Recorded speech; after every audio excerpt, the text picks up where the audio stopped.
would identify the fact that there's a BIOS update and will do it for you. This is actually a good thing. Like, I feel like I should change these fans out, but I'm not going to because this is the EVGA out-of-box experience. So if I go changing that stuff around, then I kind of change that nostalgia. I mean, it's kind of like, putting an LS in a 280Z, right? It's gonna be a badass car. Even like a 400 horsepower LS will move that 2,000 pound car down the track very fast. But then you'll piss off those people that are like, no, it should be an L28E or nothing. At least this is fast to begin with. If you want a slow car, then by all means, keep it in there. This has boost lock. So when I hit boost lock, that means it will automatically force the GPU to go to its max clock, P1 state. So immediately to its max clock. So as soon as I hit that, boom. Oh my God, I forgot how far we've come. That's 2100 megahertz. I know, I was expecting 3 something. I know. Okay, one thing I also want to do is crank these fans, and I'm going to turn off hardware monitor. Believe it or not, having hardware monitor on can slow down your speed because of the fact that it has to kind of stop what it's doing for a second and ask the GPU and the sensors like, hey, what are you doing? So even though it may not seem like much, every little bit helps. That's what those pinouts are for. To monitor the car, that way you don't have to run the software to monitor the car.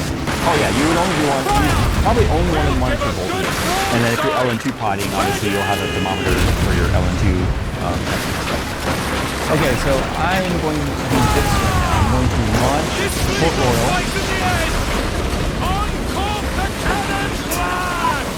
Port Royal, actually I started playing around with a little bit of an overclock, but I think I need to go back to defaults.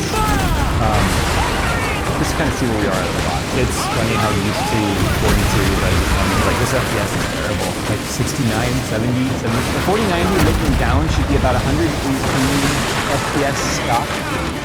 Or 180, I'm sorry. This is 115. It's like 180 down for 4090. That's a huge difference. Okay, it's better than I thought. 15027, the average for 40 or 3090 Ti's is a 14901. Oh, here's the ICX. I can see my memory temp, edge temp, core temp, memory temp, VRM temp. Look at those VRM temps. That's cool. They're being touched. I do know for a fact that there is a full copper heatsink around them, and then that fan that's on there is blowing air across the components on the PCB. So the PCB components are being actively cooled by that fan, and then the GPU core is being cooled by this. So that heatsink I told you about surrounds the core, touches the memory and the power delivery, and it's air-cooled, which as you can see is doing plenty fine at idle here. It's funny, because when I was doing the LN2 overclocking with 3090s, these were some of the numbers too that we had to make sure it didn't get too low. If the core would freeze, and then you start getting frost coming across the PCB, even though we've insulated it with foam and Vaseline and stuff, if these started to freeze, then they would go below their operating temperature, and then you would start getting all kinds of crashing. So that's why Vince would always say, like, you can't chicken clock or go up too slowly. You just gotta go for it when you get a good mount and stuff, because of the fact that if it crept over, then it took too long and you froze memory modules and water can get back there. It was such a pain in the ass. Being Kingpin, I guarantee he sourced good RAM. So we should be able to go up 1,000 easily. There it is, 11,502. I'm pretty sure we can even go 12,000 probably, or 1,500. All right, no more than 2. Promise me. That's a very hard crash. 1 reboot later. Okay, so memory is at 650 and being a little more conservative here. I haven't touched anything else yet except for fan and power. So I put those maxed out. I want to see what our ICX, like our power temp looks like when we first hit the load. Not that it's gonna matter, I'm just showing. This is the crap that I miss. EVGA, come back, it's not too late. I'm sure Jacob would come back. One of the things that with the standalone software I've mentioned that you can do, and the reason why I'm thinking like I could have gotten 1,000 plus, is the fact that under the LN2 conditions and with the software I talked about with this, you get control over the voltage from memory separate from the core. I get no memory voltage adjustment with the software. I have to use the overclocking utility. So that's one of the things I think I'm having muscle memory on being able to do that, but I'm missing that important factor of pushing the RAM, I think, to like 1.7 or something like that. Like, I don't even think I'll be able to hit 2250, to be honest. Let's see. I like to do 25 increments. Yeah, see? I knew it! I just wish, like, one of these days I could get a true golden sample at something. I don't think we'll gain much score, to be honest. It really does need LN2, because the thing is, this might just be a terrible ASIC under its current NVIDIA parameters. But like, once you put it on LN2, and once you get voltage control, good for you as well. because poor ASIC quality stuff loves voltage, lots of voltage. And then some of the stuff that's getting the world records out there are taking a crap ton of voltage because they may be poor ASIC quality, but you can just hit it with so much voltage. Oh, you know what? I'm an idiot. My score is already affected negatively. Watch the FPS. This is a bug in PX1. I forgot all about it. Look, you see how it's like, it goes bloop, bloop, bloop, bloop, bloop, bloop, bloop, bloop. Every 1 second, it does the thing where it's like, PX1, now, do you? are you there? You still there? So it's actually, there's a crash. It actually negatively affects our score big time.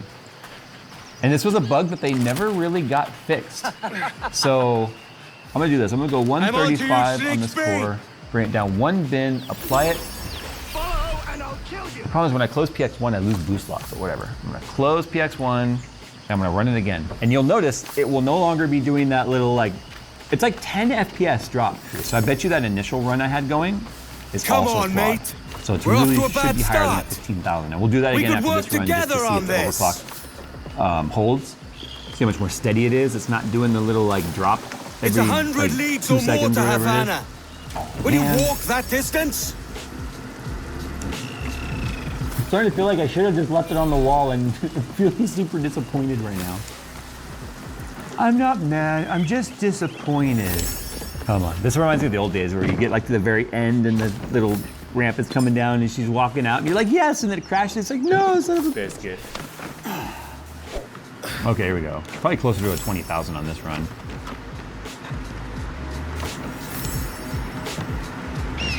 Oh, maybe not. 16,352.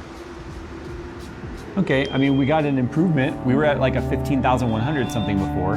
Certainly not terrific. I've seen, I think my LN2 card hit like 18,000 something if I remember correctly. So I don't know why I was thinking it'd be a 20. I'm just that far removed from running these tests. But there's one other thing I said I wanted to do, and I want to see now if I can put it back to base clock. If my score is anywhere near the same, then that means it didn't affect it as much as I thought it would, but it definitely affects the score when you see it dropping up and down like that.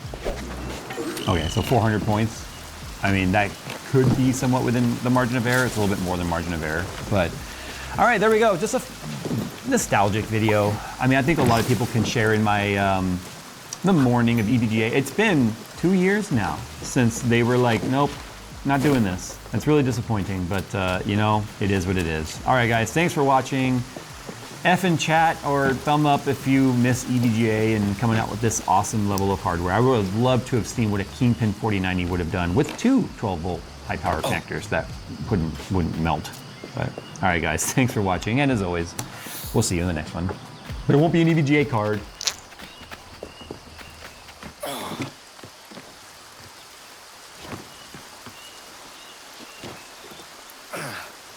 Previously on Jay's 2 Cents. The idea behind these videos is to see whether or not we can find ourselves an amazing deal and then use that as like an entry level getting into PC for the first time. Hey look, 95 FPS. We paid 500 bucks and we're playing this game right now. Dude, look at that. I didn't even realize the FPS. Look at it. It's like 300. Do you want to see us upgrade it like we did in our last video? I think that's the series people are interested in, is ultra low cost entry point into gaming PCs and where to go from there.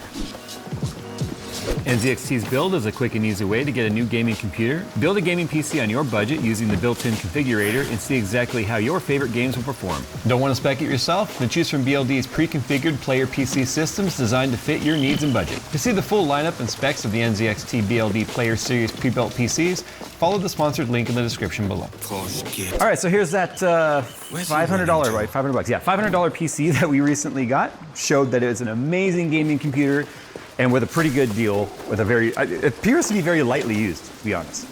Anyway, as we've always talked about, it's not about what you can get to start, it's what do you have as a future upgrade path for it. If you decide like, okay, got a little money, some time's gone by, maybe the performance isn't quite there in the future for other games and titles you want to play.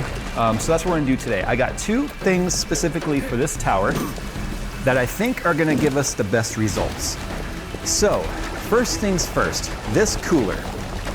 Since we figured out that this particular ASRock V560 board does give us the ability to increase the base wattage for the CPU, means that we don't get stuck at that 65 watt drop down, which is like barely 3 gigahertz all core if you hit all cores with like Cinebench or whatever. This is the Darkrock PX4. I actually did a video about this cooler. It is currently for sale right now on Amazon for $16. $16, and we've already done a review on this cooler, so I know it's going to get the job done. Now, when it comes to the upgrade series that I'm kind of doing right now, I'm not necessarily looking for the cheapest. I'm looking for the best value, the best bang for the buck.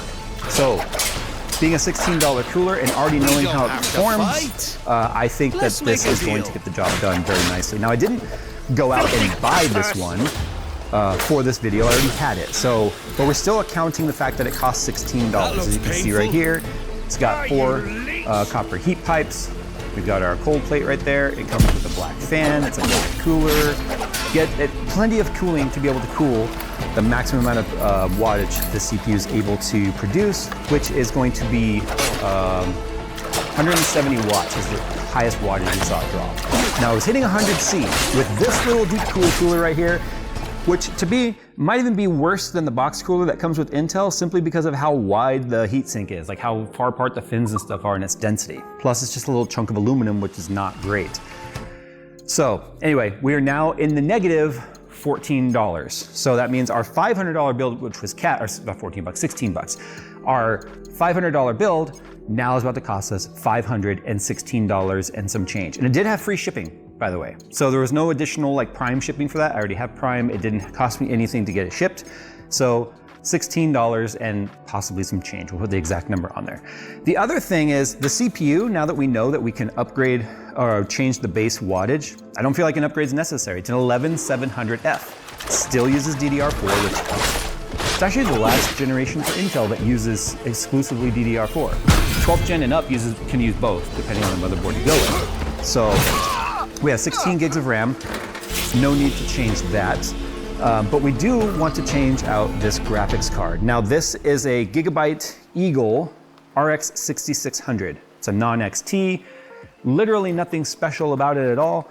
But as you saw for 1080p gaming, which we were doing, it gave us really good frame rates. I mean, we were getting well over 80 FPS in Cyberpunk 1080p high settings, and up over 90 FPS if we were willing to drop our settings down to more like medium. So anyway, if you truly possess the this information we desire, is out. And here's what I got, and this is like the deal of the day. I will not know your face by sight. A brand new, I can recognize still the sealed costume made infamous by your Swift secret order. 319 RX 680, come to or 6800, Havana in haste. 6800. Trust that you shall be welcomed as a brother. Wanna know how much I got it for? $260. 260 bucks, brand new. Now here's the conversation. I went out and bought this, by the way. I have one on the shelf right over there. But if I don't have to spend real money on this, you don't necessarily put real thought into some of the process. So to really get behind like the spirit of this whole series, it's important that I go out there and spend the money. So when it comes to the graphics card, he had it listed for 300 bucks. He said in his listing that it was brand new, never used, had pictures of it. We'll show it on the screen. And he was very local, like 10 minutes away level of local. It just says right here, factory sealed packaging, never opened, 2105 megahertz click speed. I think that's a typo. And then 16 gigabytes GDDR6. With cash in hand, you are free to open it. We didn't even open it. We trusted that it's in there. If I open it and it's a brick, or it's a shoe, or something stupid, well, it's been a fun series. We would just be out $250, which made that build now extremely expensive for what we currently have. So let's open it together.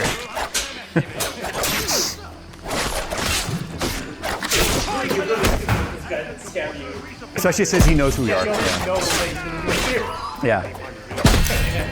So we're gonna open this together, and I'll go into the whole conversation we had about this. Like I said, he had it listed for 300.